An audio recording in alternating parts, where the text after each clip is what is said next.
Retour en direct sur le plateau de 7 jours BFM pour la première fois depuis 1996 et François Mitterrand. La France va dire adieu à l'un de ses présidents de la République, Jacques Chirac, décédé jeudi à 86 ans. 2 fois président, 2 fois Premier ministre, 3 fois maire de Paris. Jacques Chirac a marqué 4 décennies de vie politique. On en parle dans un instant avec mon invité, Serge Moati, journaliste ex-conseiller de François Mitterrand. Merci d'être sur le plateau et à tout de suite. Mais avant cela, on s'arrête sur cet hommage rendu depuis jeudi par des milliers de Français, notamment à l'Élysée, où la cour est toujours ouverte. Baptiste Besson, Simon Terrassier. Sur plusieurs centaines de mètres, ils se sont rassemblés sans un mot. Des Français de tous horizons, venus honorer la mémoire de Jacques Chirac, parfois sur un coup de tête. Pour tout vous dire, on a bu de la bière et on a mangé un bœuf bourguignon avant. On n'avait pas de tête de veau, mais on s'est dit que c'était un moment pour lui rendre hommage. Et donc, naturellement, on est venu là, parce qu'on n'était pas très loin. Et on s'est dit que c'était une bonne idée. Parmi les centaines d'anonymes, certains sont venus de loin, comme Patrick et sa femme, tout juste arrivés de Reims. On a appris à 20h par M. Macron que l'Élysée était ouverte pour rendre un dernier hommage. Donc on a décidé de prendre la voiture et de venir lui rendre un dernier hommage. Voilà. On rentrait dans... Et on rentre dans la foulée. C'était quelqu'un de très proche et je crois que ça manque énormément. Ça manquera énormément d'avoir un président comme lui. Tout au bout de la très longue file d'attente, les anonymes traversent la cour de l'Élysée.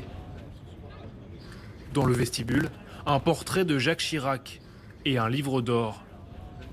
L'occasion de se souvenir de ses décisions les plus emblématiques. Il y a un moment particulier qui m'a marqué, c'est le refus d'aller faire la guerre en Irak en 2003. Et je trouve que c'est un moment fort dans la mesure où il montre vraiment que la France a une voix dans le concert des nations et c'est une voix qui sait rester indépendante quand il le faut. En ce soir de deuil, certains Français ont fait la queue ici jusqu'à 3 heures du matin.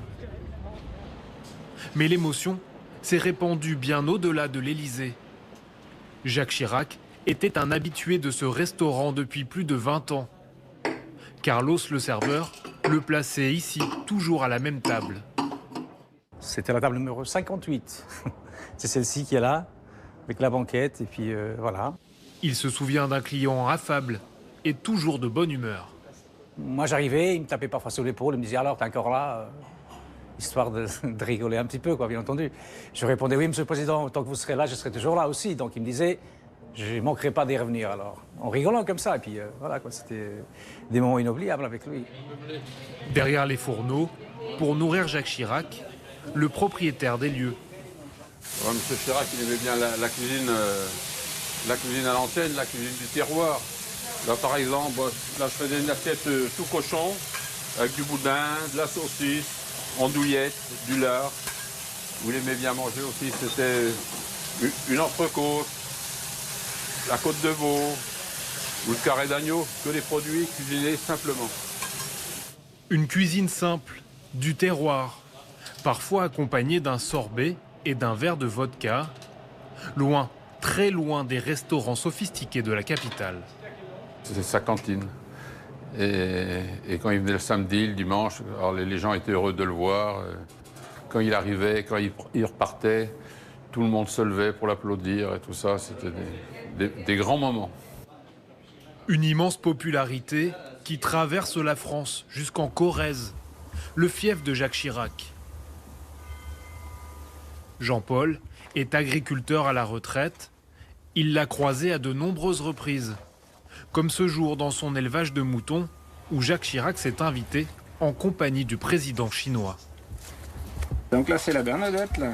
Il y a quelques années, c'est encore jeune. Là, là c'est donc le président chinois, Jacques Chirac, et là, c'était mon épouse et moi.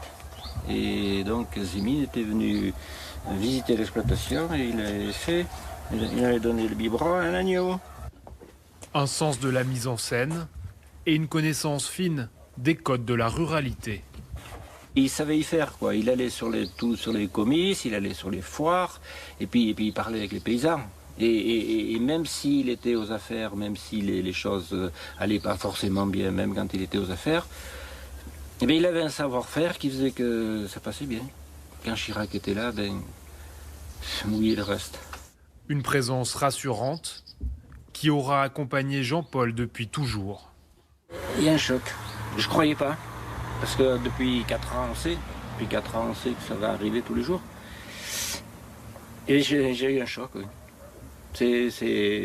Ça s'explique pas, je pense que... Je sais pas. Mais sur le coup, voilà, c'est une émotion, oui. Que je croyais pas du tout ressentir. L'émotion aussi, à 50 km de là, à Sainte-Féréole, le village où Jacques Chirac a passé une partie de son enfance. Là aussi, où il a fait les 400 coups avec Loulou. Bonjour, je suis là. Bonjour. Bonjour monsieur. Ouais, c'est une évasion. Aujourd'hui 93 ans, une amitié de près d'un siècle. C'est toujours tutoyé, vous parlez. Et à sa femme, il disait vous. Mais à vous, il disait tu. À moi, tu. Depuis quelques années, très affaibli, Jacques Chirac ne venait plus à Sainte-Féréole.